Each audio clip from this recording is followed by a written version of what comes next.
Notre rôle maintenant, c'est détecter notre lumière et en profiter au maximum. Et quand on a un plaisir ou un désir, la porte s'ouvre encore plus grande. Comprenez, c'est quoi la lumière? Lumière, amour. C'est pas important qui tu es, où tu es, comment tu es. Dieu t'aime.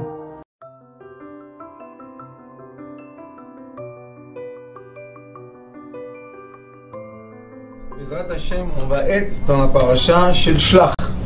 C'est quoi Shlach? Akadosh Baruch Hu a dit un commandement à Moshe Rabbeinu.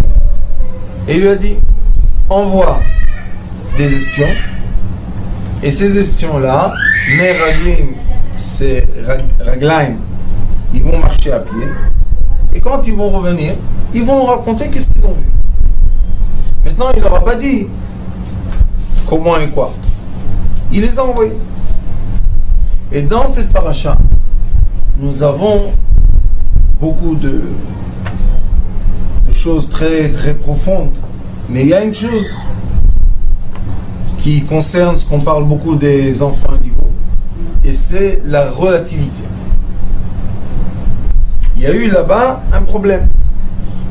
Une partie, 10, ont été voir ce qui se passe.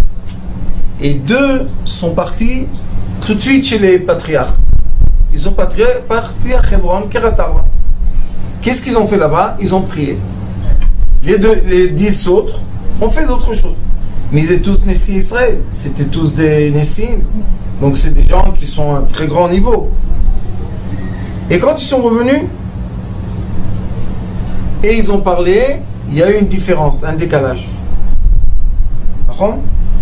La première fois qu'on voit dans la Torah qu'il est écrit Ephes. C'est quoi Ephes? Il est écrit Veisaprulo. Il dit Veilchou ve'yavo el Moshe ve'el Aaron ve'kol adat ben Israël midbar paran kadesh ve'yashivu otam davar. Il leur a raconté Ve'yashivu. On vous a ramené une chose. Qu'est-ce que vous avez ramené? Et kol ha'eda ve'yirum et pri haaretz. Ils leur ont montré le fruit de la terre. Et qu'est-ce qu'ils ont vu les gens? Des grappes de raisin. Il est écrit que un raisin donnait du vin à une famille 1 an.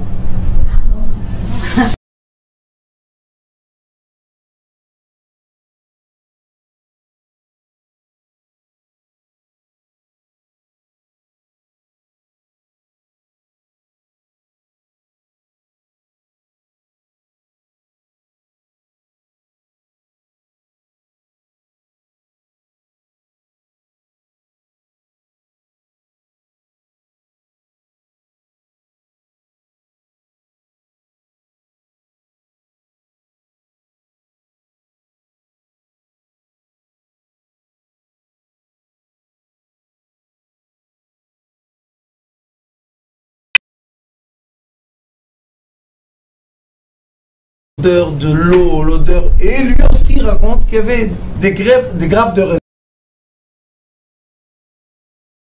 S'enfoncer dedans comme un robinet, 1 an de vin.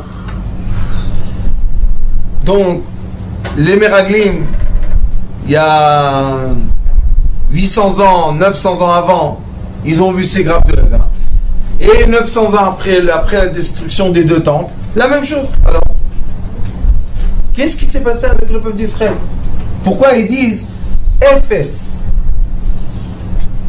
0.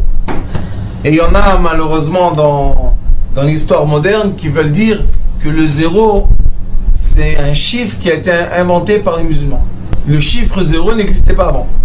Malgré que nous avons un livre très ancien de Avraham Avinu qui s'appelle Sefer Yetzira, il y en a qui disent que c'est le livre du premier homme. Et là-bas aussi, il est écrit Ephes. 0. Pourquoi Ephes? Parce que quand on finit une sphère, on commence une autre.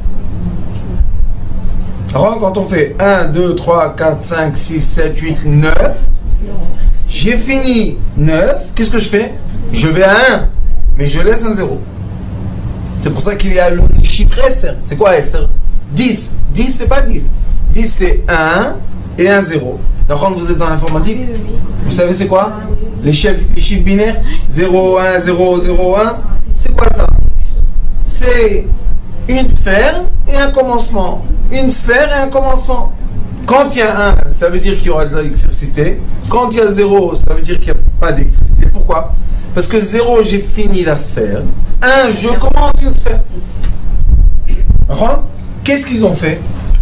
Ils sont revenus. Les Meraglim, ils ont dit comme ça. Efes. Qui az ha'am ayoshev ba'aretz. C'est quoi az? C'est puissant. Ils disent, nous, on était 0. C'était les Nessim qui ont donné les korbanot. C'est pas n'importe quoi qui est parti là-bas. Et qu'est-ce qu'ils disent? Efes. On n'est rien. Vous devez savoir, on va venir dans cette terre, on va être effacé, écrasé, annulé. Pourquoi? Az ha'am ayoshev ba'aretz. Ça nous rappelle quelque chose, vous savez? Il y a 60 ans à peu près, beaucoup de gens ont eu le rêve sioniste. Et qu'est-ce qu'ils ont dit?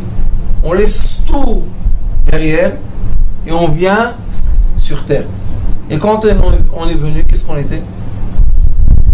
Efes. C'est vrai, c'est vrai. Je suis venu à 60 ans. Efes.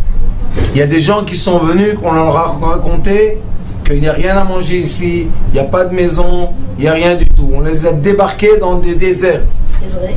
Mais il y a d'autres qui sont venus avec une voiture privée, ils étaient dans des villes, ils ont reçu des immeubles. C'est vrai ça. Racontez-moi un peu. Oui, c'est vrai ça. On peut témoigner de beaucoup de choses. Oui, mais le problème c'est que... 1955, je me suis mariée ici. Le problème c'est que les sphères, quand elles se complètent, elles disparaissent. Et le savoir disparaît aussi. Et les Meraglim ont disparu aussi. Efes ki az ha'am ayoshev ba'aretz. Ah, Rabbanit, toi aussi tu as vécu. Efes. Ici, Efes. Là-bas, bien. Et ici, Efes. Qui az ha'am. Il n'y a jamais l'oubli. Il n'y a jamais l'oubli. Il y a c'est un cercle qui termine, qui ferme les boucles, mais il n'y a jamais l'oubli. Il y a toujours en avant, on refait les cercles. Il faut avoir l'espoir. C'est l'espoir, le peuple juif.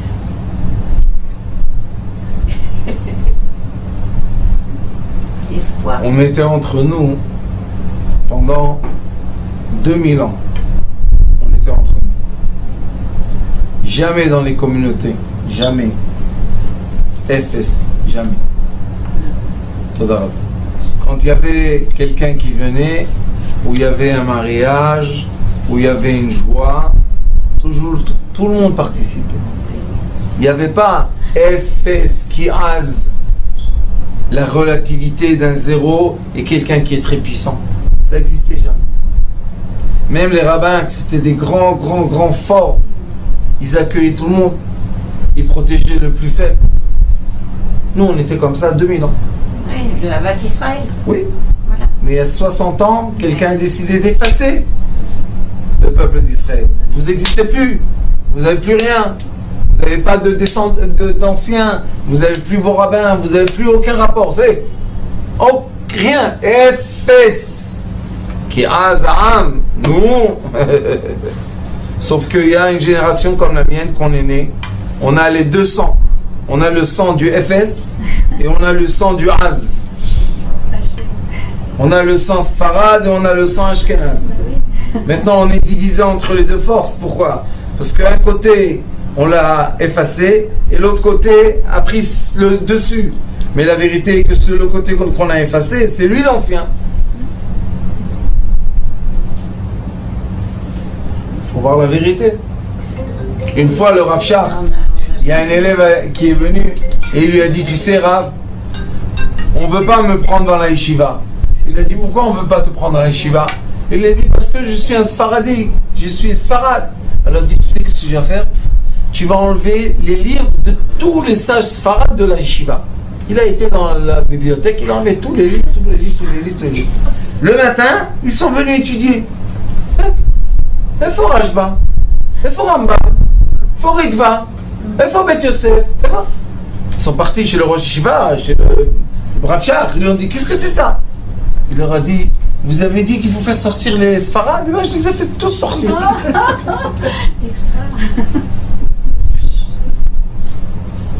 Ephes, qui, quand on a dit Ephes, pour toutes les générations, le jour de Tisha B'Av, c'est un jour de deuil. Pourquoi? Parce qu'ils ont dit Ephes. Vous, le peuple que j'ai fait sortir d'Égypte, je vous ai élu de tous les peuples, je vous ai monté au degré. Il n'y a pas un peuple qui a eu la chance d'être au mont Sinaï et recevoir les couronnes de lumière par des anges. Il n'y a pas un peuple qui est venu d'esclavage total, perte d'identité totale, et on les a rendus tous presque des anges. Où est ce peuple? Il n'existe pas. Vous, les Nessim de ce peuple, vous êtes rentrés en terre, vous avez dit Ephes. Qui vous a permis de vous annuler? Et vous savez qu'est-ce que ça a fait? Ça a emmené dans le monde une période de 3 semaines, Yud-Zayin Bet-Tammuz jusqu'à Tisha B'Av, qui sont 3 semaines difficiles. Le Ari HaKadosh il dit, reste à la maison. 3 semaines. Quand tu vas dans la rue, pas de côté, va pas au milieu. Pourquoi? Les voitures, hop, elles sautent sur la route. La mer, hop, elle avale les gens. Qu'est-ce qu'il y a? Quand la personne, elle dit Ephes, l'âme, elle est 0, Azam. Vous savez c'est quoi Az? Az, spanim la Gehenom. Celui qui a, c'est quoi Azout? L'audace, non?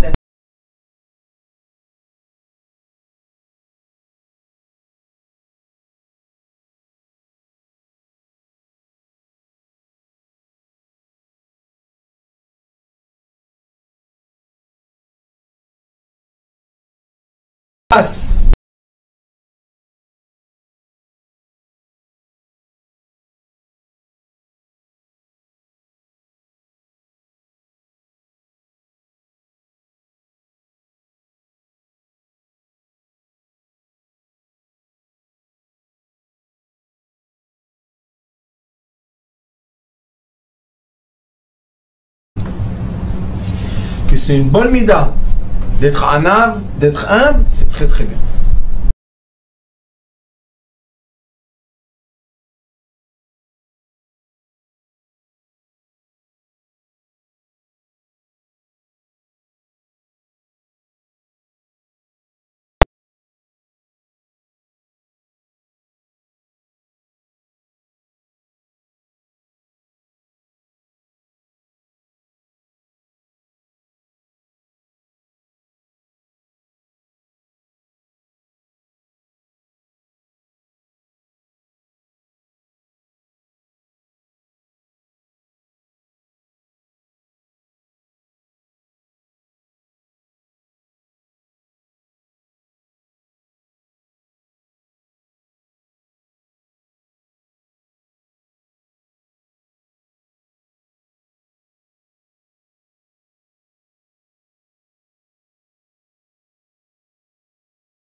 On ne peut pas aimer la vie quand on est dévalorisé. Et malheureusement, de nos jours, il y a tout un organisme mondial qui donne des certaines valeurs à l'être humain qui ne sont pas les valeurs de l'être humain. Tu as de l'argent, tu vaux quelque chose. Tu n'as plus d'argent, tu es zéro. Pas zéro, je suis humble. Comme il y a des gens très très riches qui sont humbles. Ils vont à la synagogue dans un petit coin, ils font pas de problème, ils vont au café comme tout le monde, mais ils sont très très riches.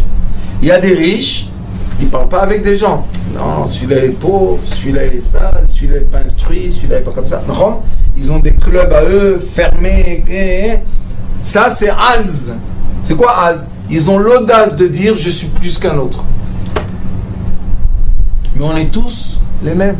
Regardez les mains les doigts de la main. Vous voyez? Chacun différent. Mais quand on fait comme ça, tous les mêmes. Quand on est humble, on est tous les mêmes. Quand on a l'orgueil, il y a des différences. Est-ce qu'on a besoin de tous les doigts de la main? Oui. On n'a pas besoin. Si on n'aurait pas eu besoin, Kadosh Baruch Hu l'aurait pas créé. Et quand on se lève le matin, malheureusement les doigts ne s'ouvrent pas. On est heureux ou pas? Non, on dit hey, j'arrive pas à tenir le verre. Je veux écrire, je veux faire quelque chose. On a besoin des doigts libres. C'est quoi la liberté? Permettre à chacun de nous d'être exactement ce qu'il est. Et eux, les Nessim. Vous savez quoi, Nassi? Nassi, c'est en hébreu monter quelqu'un, élever. Nassa kapayim, lever les mains. Akadosh Baruch Hu a pris les gens les plus élevés, il les a envoyés sur terre d'Israël, qui est la terre la plus élevée. Ils ont rencontré là-bas des gens géants, il n'y a pas de problème. Mais pourquoi tu dis FS? C'est eux qui ont dit FS. Quoi FS? De qui FS de qui? Et ça, il faut faire très attention. Pourquoi? Parce que les gens, indigos surtout, qui sont les Nessim, qui sont les gens élevés, parce qu'ils ont les capacités élevées, pas parce qu'ils ont l'orgueil. Au contraire, les gens qui ont les capacités, les gens qui ont les dons, ils se soumettent aux gens qui n'ont pas le don. Ils se font écraser par des gens qui n'ont aucune valeur. Pourquoi tu fais ça? Et ça, ils se punissent eux-mêmes. Vous savez quelle est la raison? Parce que eux, ils ne croyaient pas qu'ils sont à la hauteur ou à la valeur de recevoir cette terre. Ils n'y croyaient pas. Donc qu'est-ce qu'on leur a fait? On les a écrasés. Un enfant qui va à l'école, que malheureusement on lui donne le sentiment qu'il ne peut pas, qu'est-ce qu'il va faire? Il ne va pas réussir. Quand on rentre dans une classe et on dit vous savez aujourd'hui l'examen est très difficile, seulement peu vont réussir, qu'est-ce qui se passe la plupart de l'école, de la classe? Ils ne vont pas réussir. Mais après qu'on finit l'examen, on leur dit refaites l'examen. Facile. Alors qu'est-ce qui les a dévalorisés? La parole du professeur. La même chose. Les Nessim sont revenus et qu'est-ce qu'ils ont dit? FS. Vous savez c'est quoi FS? Nous sommes rien. Pas rien. J'ai un peu d'existence. Rien. Vis-à-vis de qui? Vis-à-vis d'autres. Je vous regarde du ciel et dit comment vous avez rien? Vous êtes mes enfants. Comment rien? Le peuple d'Israël rien. Je vous ai élu. Je vous ai pris esclave d'un peuple. Je vous ai emmené au mont Sinaï 49 jours. Il les a purifiés. Ils sont arrivés au mont Sinaï. Le mont Sinaï s'est détaché de la terre et est devenu de la lumière. Tellement c'était fort. Et vous, qu'est-ce que vous dites maintenant? Première épreuve, allez voir la terre d'Israël. Quelle est la réponse? On ne pourra jamais le faire. Je me suis soumis. Qui m'a permis? Qui m'a permis? J'ai cru. J'ai cru à cette personne. J'y ai cru.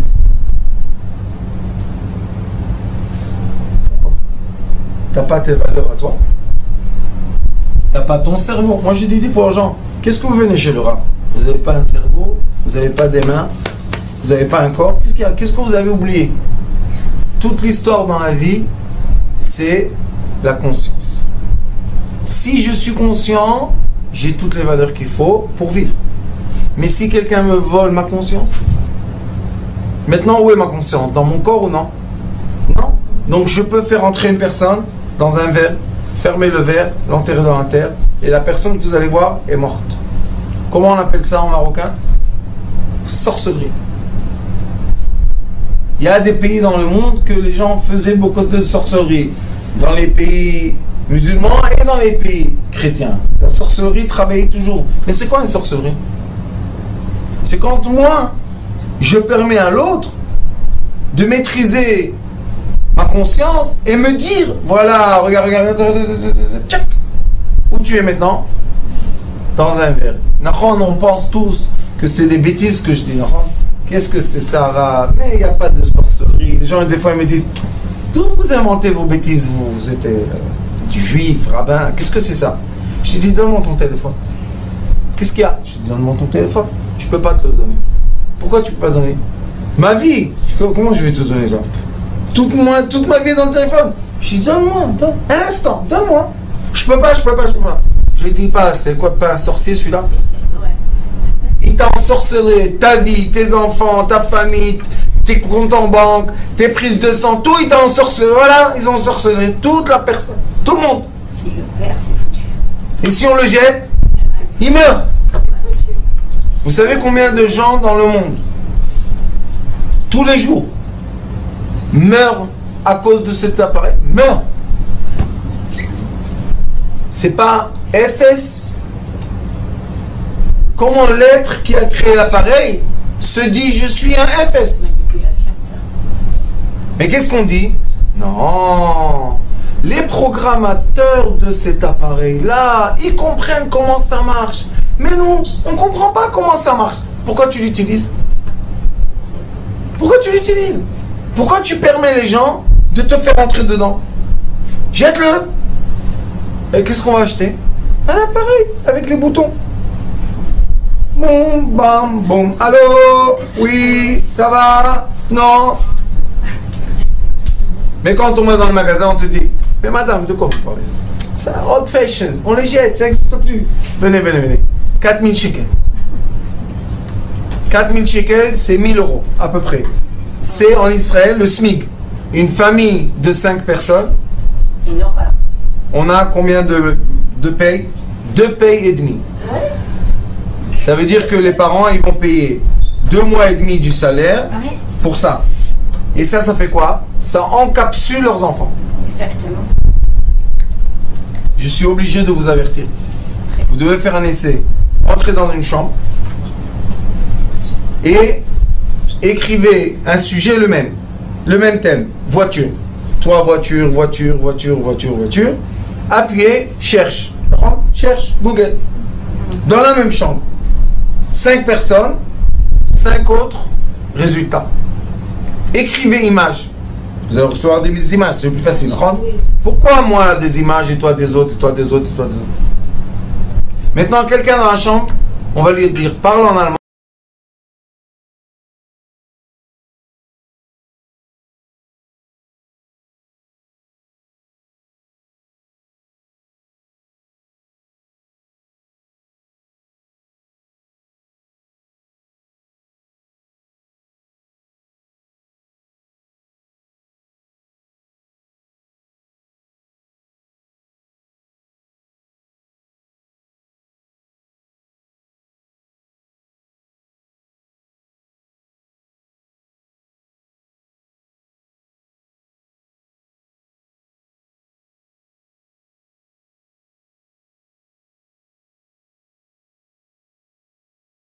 Vous pouvez me tuer, vous pouvez me faire vivre à gauche, à droite, monte en haut, descends en bas, habille-toi, déshabille-toi, prends du bleu, prends du noir, mange du croissant, mange du poisson.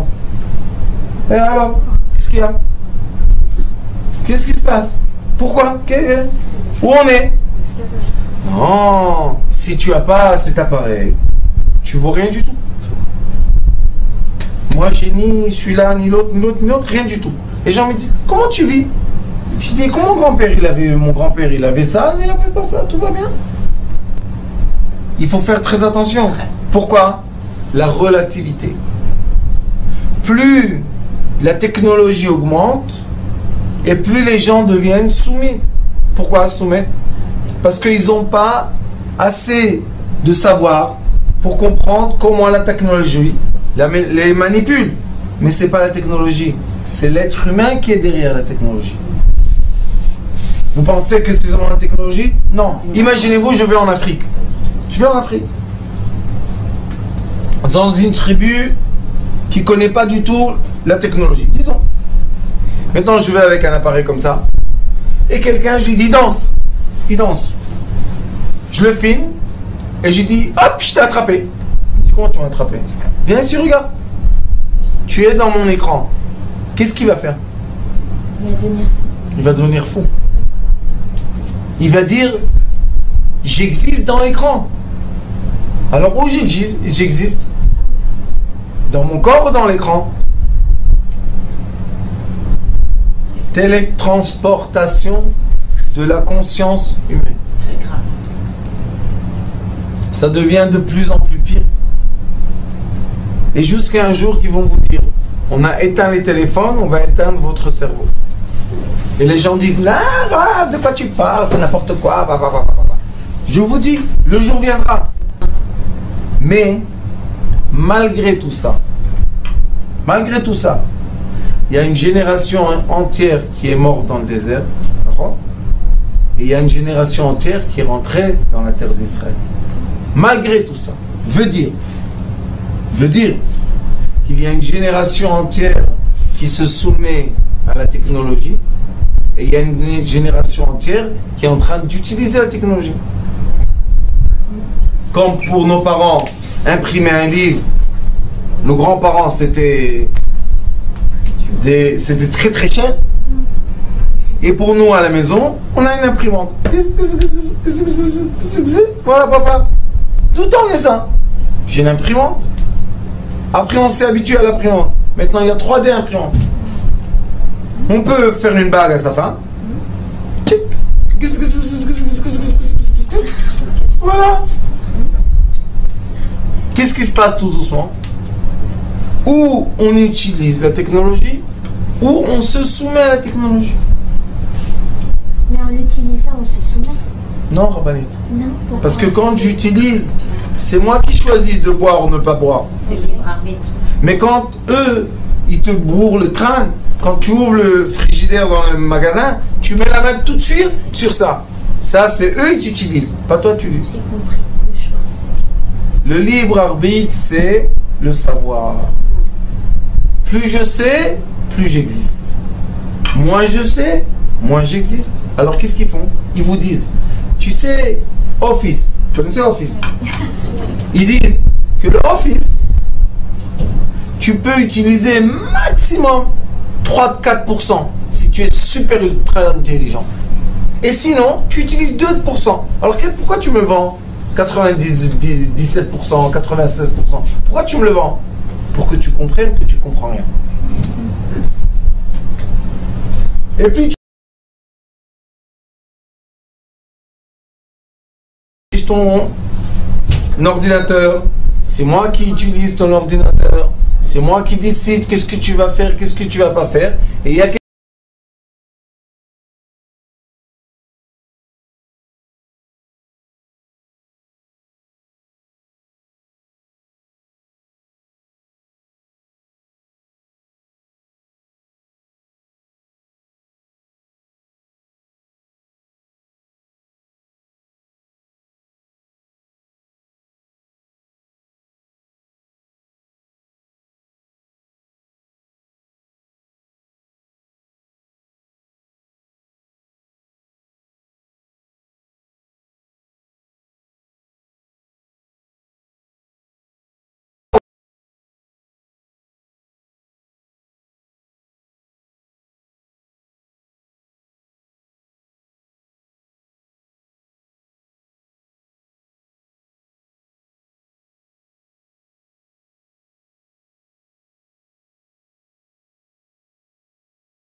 si vous permettez, il y a quelque chose de très grave dans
qui a, toi, été perdu.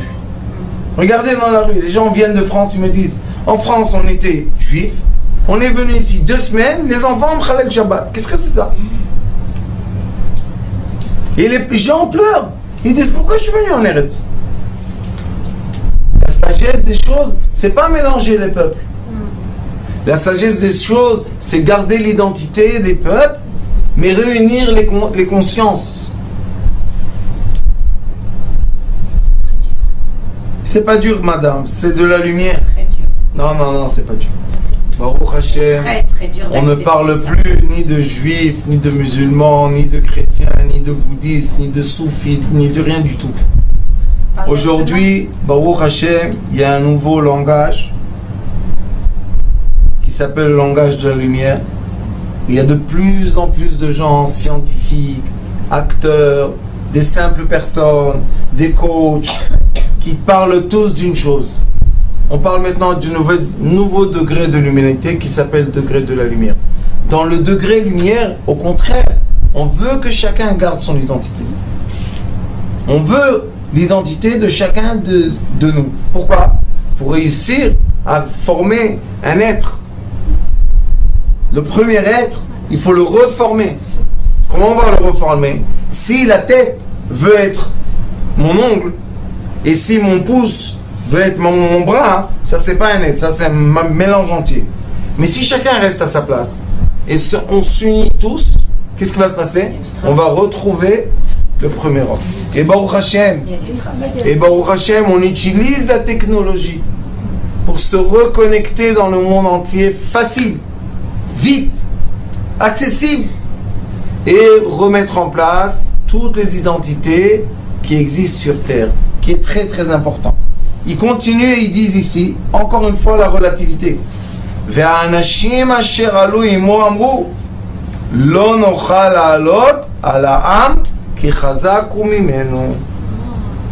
Une partie des gens qui sont partis, qui être Meraglim, qui être les espions, une partie d'eux ont dit il n'y a pas de problème, Dieu est avec nous, on y va. Pourquoi Dieu est avec nous? Ça veut dire quoi Dieu est avec nous? On a la connexion à l'âme. Et une autre partie a dit non, non, non, non, on va mourir. Ils se sont déconnectés de l'âme. Même à l'armée, dans la guerre, malheureusement, il y a des gens qui se font fusiller. Après, il y a un silence. Et après, il y en a qui sont vivants. Comment c'est possible? Celui-là, il a reçu une balle, celui-là, il a reçu une balle. Celui-là, il est mort, celui-là, il est vivant. Vous savez, c'est quoi la différence? Celui qui a eu peur à l'avance et il s'est dit, je vais mourir, la balle l'a tué. Mais celui qui dit, je vais vivre, qu'est-ce que c'est une balle? Un peu de plomb, de quoi on parle? Maintenant, les gens ils disent, t'as vu une balle dans ta vie, toi? J'en ai vu pas une. Et alors, je suis pas resté vivant? Oui. J'ai pas des amis que malheureusement sont partis de la peur. Vous savez, une fois on était dans une caserne à côté d'Égypte et ils nous ont dit, la nuit, il y a l'obscurité totale. N'ayez pas peur. Vous allez voir des gens passer, rentrer, sortir, ça fait rien. Laissez-les tranquilles. On s'occupe nous.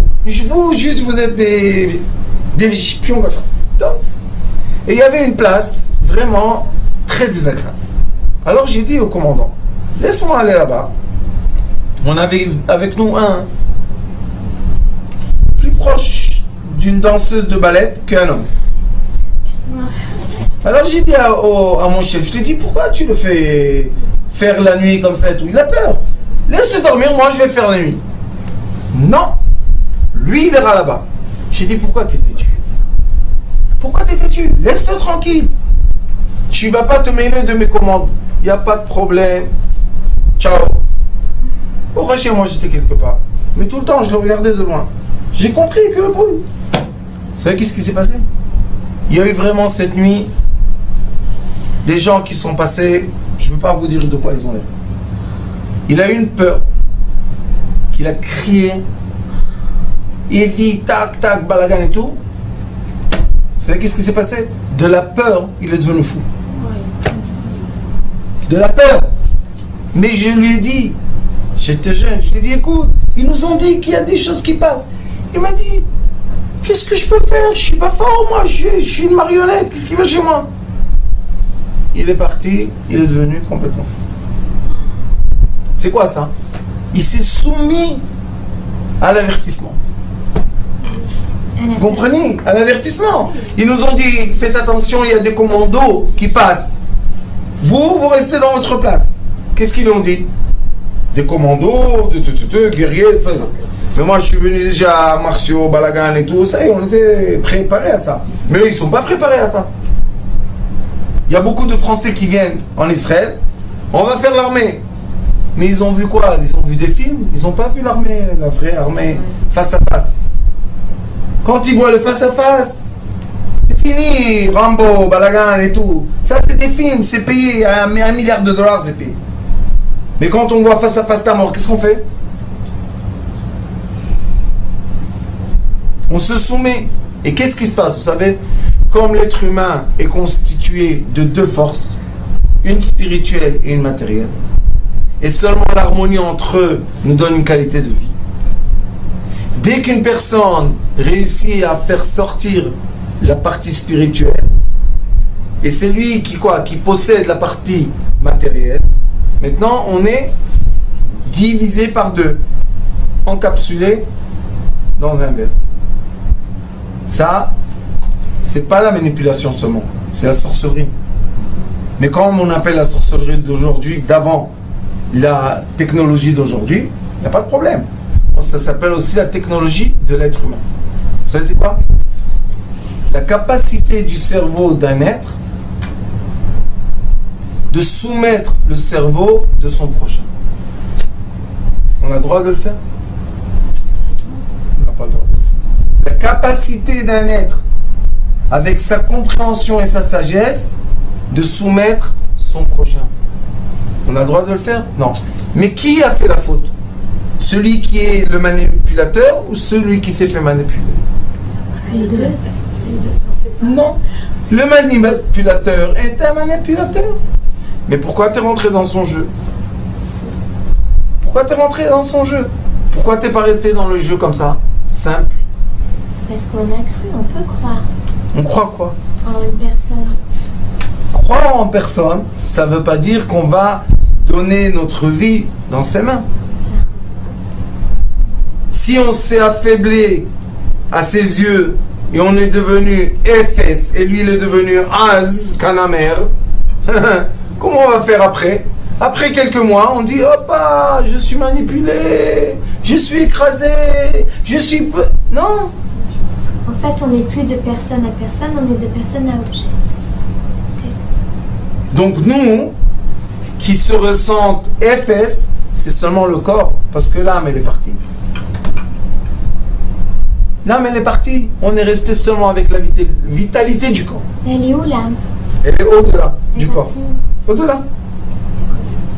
Maintenant on a déconnecté, on a mis maintenant ici une barrière. Donc la lumière qui nous aime tout le temps ne peut pas nous illuminer. Pourquoi?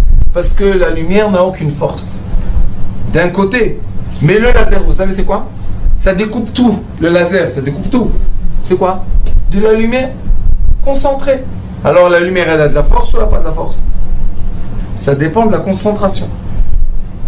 Si je suis concentré et je suis tout le temps aligné et je suis tout le temps connecté, alors la lumière, bon Hachem, elle me donne beaucoup, beaucoup de puissance.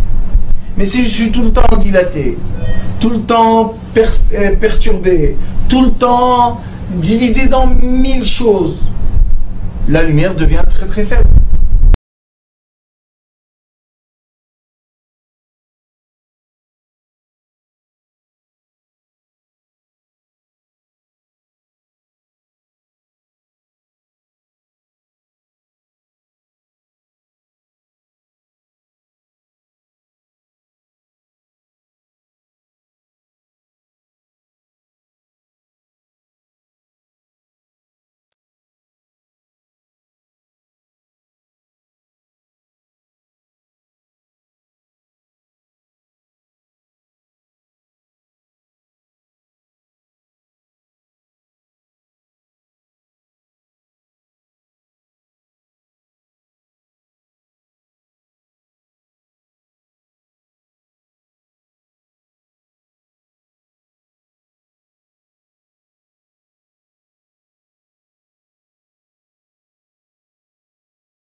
Un garage, celui qui avait le couteau dans la main, il sort du garage avec du sang.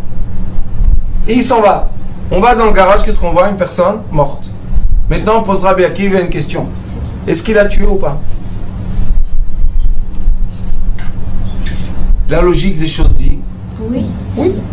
Est-ce que quelqu'un l'a vu? On ne sait pas.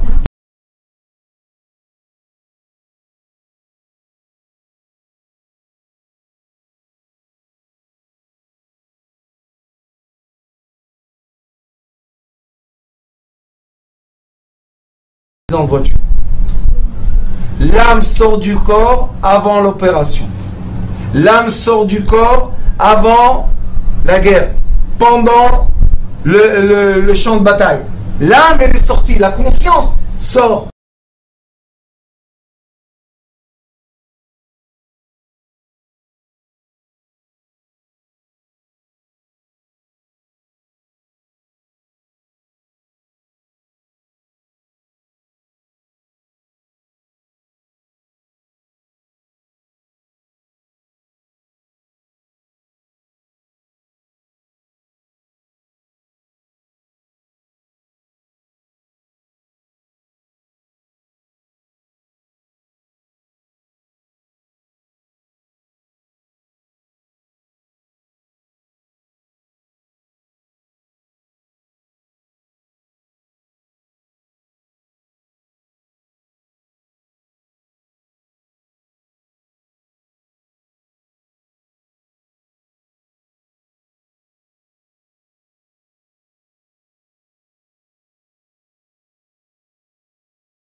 Par génération, vous savez combien de milliers d'années on attend, et chaque fois Tisha B'Av, deuil, destruction du premier temple, destruction du deuxième temple, et à vie, jusqu'à quand?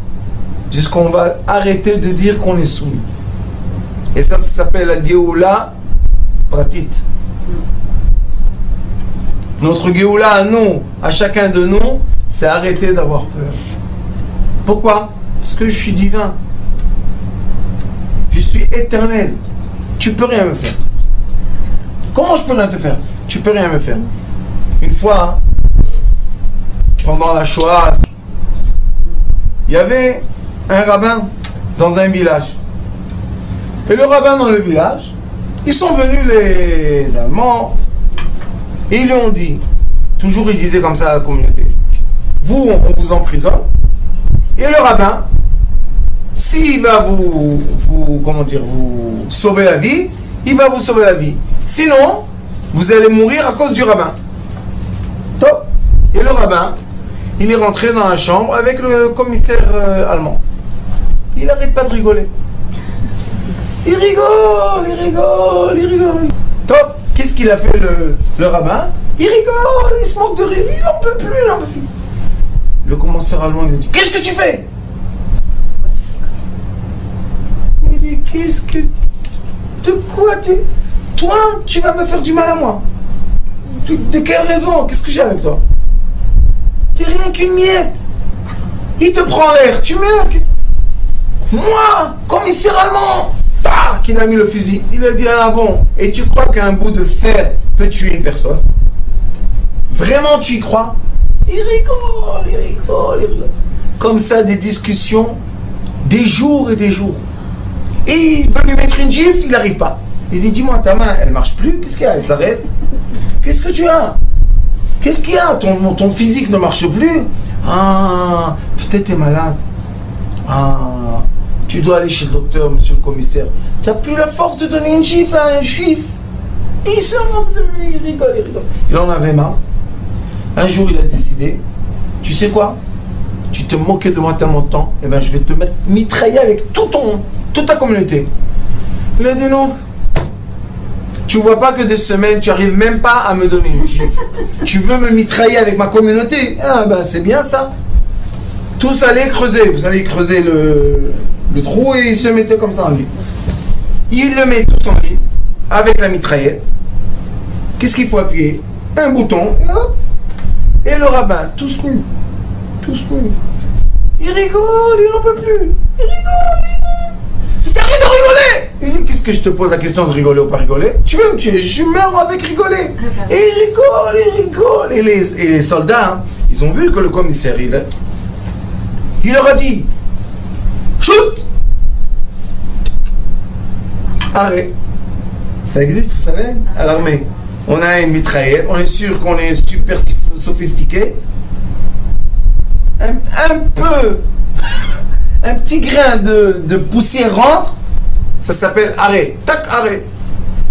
Il frappe ses soldats. Il est imbécile, donnez-moi la mitraillette. Et l'autre, il rigole. Il dit, quelle pièce de théâtre. J'ai jamais vu ça. Un commissaire qui frappe ses soldats. Mais vous êtes vraiment nuls. Il a dit, on va te montrer, moi, c'est quoi nul. Il apprend la mitraillette. Il le tue tous. Et l'autre, il lui dit, moi, qu'est-ce que tu fais? Le piano? Il a dit, je vais te tuer. Il lui dit, ben, ça fait 1 mois que tu me tues. Depuis, tu aurais pu me tuer. Ils se parlent comme ça. Et les Américains sont rentrés dans le camp. Ils ont arrêté tous. Ils les ont habillés. Il y avait la délivrance. Bon. Lui, il marche, le rabbin. Ils emprisonnent le commissaire. Il lui dit, espèce d'imbécile. Tu crois qu'un homme peut tuer un homme? Vraiment? Tu y croyais? Ça, c'est un être. Le rabbin était l'être. Tous les autres étaient quoi? Soumis à l'être. Personne ne peut faire du mal à personne quand on est une personne. Quand on a pris ma personnalité, même un petit, vous savez les petites Mickey Mouse, comment ça s'appelle? Une petite souris. Vous jetez une souris dans une chambre, les gens peuvent avoir un fractus du cœur. Pourquoi? C'est quoi une souris? Toute petite comme ça. Même tu l'attrapes, elle n'a rien du tout. Et pourquoi les gens ils ont peur? Parce qu'on leur a pris leur personnalité. On leur a enseigné que la souris fait du mal, elle emmène des maladies, elle fait peur. Et on a mis plein de souris dans les villes pour faire peur à tout le monde. C'est normal qu'on nous prenne notre personnalité? C'est pas normal. Alors comment on va regagner notre personnalité? Hein? Ça c'est une grande question. Comment reprendre sa personnalité? Nahon, c'est très compliqué. Les gens pensent, waouh, quelle complication. Le Zohar HaKadosh, il dit non. Rentre dans la méditation du silence. Ferme les yeux. Calme-toi. Concentre-toi dans le vide. Et tu verras une grande lumière. Qui est cette lumière? Ton âme. Elle est toujours présente. Sauf que toi, tu n'étais pas présent. Alors, Bezrat Hashem, qu'on fasse une grande réparation à ces Nessim-là qui ont perdu leur personnalité parce qu'ils ont eu peur. Et qu'on se connecte à Kalev et Yoshua qui sont partis faire la prière parce qu'ils savaient que la force de l'éternel sera éternelle. Et que Bezrat Hashem, on n'ait plus besoin entre êtres humains d'utiliser les forces. Juste unir les lumières. C'est tout ce qu'on a besoin. Baruch Adonai l'Olam.